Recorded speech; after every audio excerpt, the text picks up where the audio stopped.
I definitely need to get a ring light or something because my face is battered. Right, so it is February the 1st, 2020. It's 7:30 in the evening and I've got some free time because my partner's finally left the house.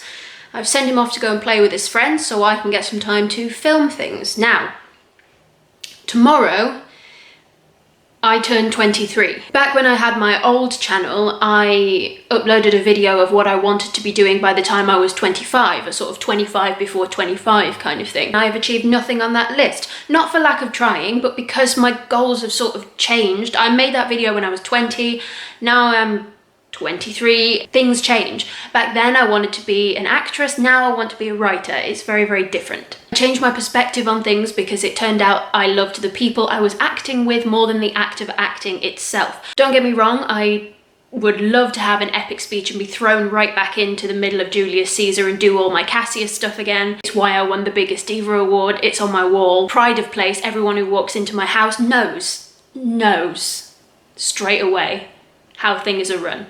But it was the group of people that made that thing so special for me rather than the actual thing itself. Every time I've auditioned for a play that's not with that group of people, I've sort of felt a bit lost, a little bit out of place, like I should be doing something else. And that's where writing comes into it a little bit more. And reading, which is what I'm talking about today. Reading. We're talking about reading now. Reading. So for the past year or so, I've been doing a master's in creative writing. I haven't had a lot of time to sit down and actually read something. I don't get left alone long enough to actually read something. I've usually got a book in my bag. I've usually got one on my nightstand, one on my partner's nightstand, and then one in my bag for when I'm traveling. But the actual time I get to read these days is virtually none. I have a full-time job. I've started doing this. I'm setting up my own writer's website, which you can go and follow in the description. You can follow me on Twitter and Instagram as well. Everything's all Heather Alison Lowry. Go for it, go for it, go for it. But the main thing I want to do this year is actually read more. I have all these books behind me, although this is my bookshelf in my flat. The bookshelf at my mum's house is much, much more impressive. This is pitiful. With that being said, my goal for 2020 is to read a little bit more. I know everybody says they want to read a little bit more, but this is going to be a book-based channel and my blog is a book-based and writing-based blog, so we need more book content, and the only way I can do that is by reading some. So I've got some down here that I'm going to show you. That is going to be my February to be read list, and at the end of February we'll come back with a roundup and see how well I did. I've only got 4 books on this list because I don't want to put too much pressure on myself. If I'm getting back into reading, I want it to be easier for me, something that fits with my now hectic schedule and something that's not going to overwhelm me. Things overwhelm me quite easily, you know, it's hard. There's only so much space in here. I can't take on too much at once. So the first one I'm going to sit down and read, or one of them I'm going to sit down and read this month is And Then There Were None by Agatha Christie. Now this was a BBC series not that long ago. I watched the BBC series, so unfortunately I do actually know the ending already to this one. I don't mind knowing spoilers for things. I'm not one of those people that freaks out when I know the ending to something. Something that I love writing crime, I love historical crime, and I love the mind of a mastermind who knows how to plot a good murder mystery. So, Agatha Christie. Who else to learn from? Who better to learn from than the woman herself? The next one I'm going to read is How to Be a Woman by Caitlin Moran. Now, I actually read this a long time ago. I read it when I was 17 on my first friend's holiday. We went to Norfolk, we were in a caravan. I wouldn't go again.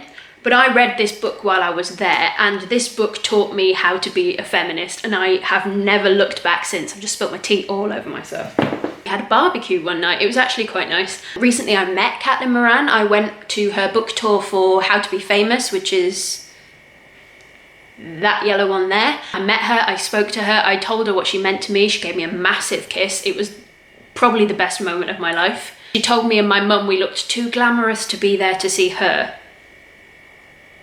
I love that energy. If I'm going to get back into reading, and if I'm going to get back into reading things that I love and things that inspire me, then this is a really good place to start. It's essentially every chapter is a secret a woman has to keep, or perceived to have to keep in society, and she just talks openly and brazenly about it, and I love that about her.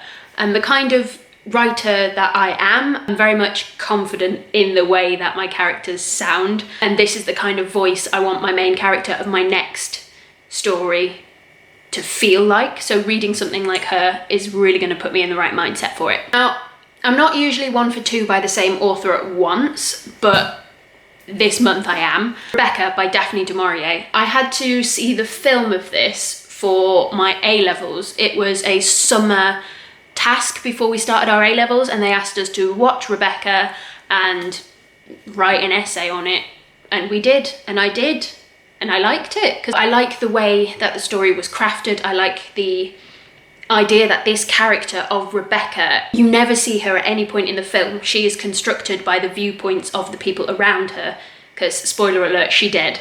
She very, very dead. Everyone around her is kind of like, oh, new missus, well, you won't be as good as the old missus. She dead.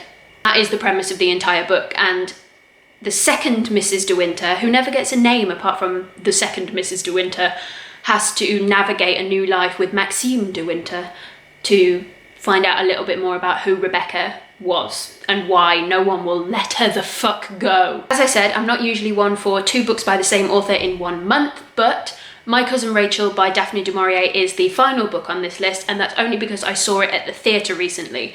There's a theme in these books, and the theme is I know what happens in them all. I've either seen an adaptation of them or I've read them before, and that is because I'm trying to get myself back into the habit of reading. So if I have something familiar, then I can get back on it. Usually I read Bridget Jones if I'm in this kind of mood, but I want to try something different this time. I'm not feeling Bridget Jones. I'm always feeling Bridget Jones, but I thought I would try my powers elsewhere, and Daphne du Maurier has taken me by the hand and led me down her path, and to Daphne du Maurier we go. I saw it recently in Sheffield. It's on tour. It has the lady with the nice hair from Call the Midwife, who I believe her name is Helen George. It has Helen George from Call the Midwife as Rachel, and she's incredible.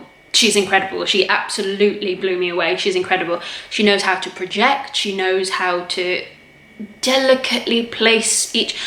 From an acting perspective,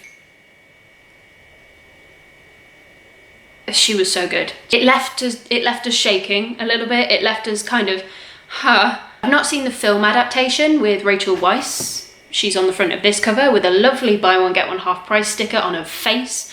I hate it when bookshops do that. Just put it on a table with a sign that says buy one get one half price. Don't deface my books. I don't like it.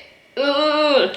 Ooh, I didn't know Sam Claflin was in it. That's piqued my interest. So that concludes my February to be read list. We will return at the end of February to see if I've actually done any of this. I'm hoping to. I'll find time to get reading back in my schedule, because my schedule at the moment is filled with writing. Every free time that I have is just, I'm at the keyboard. I don't seem to be able to give myself a break at the moment. One day I'll have some time off. Bloody good cup of tea. That's about all I've got to say on this one, so until the next time, thank you. We shall return.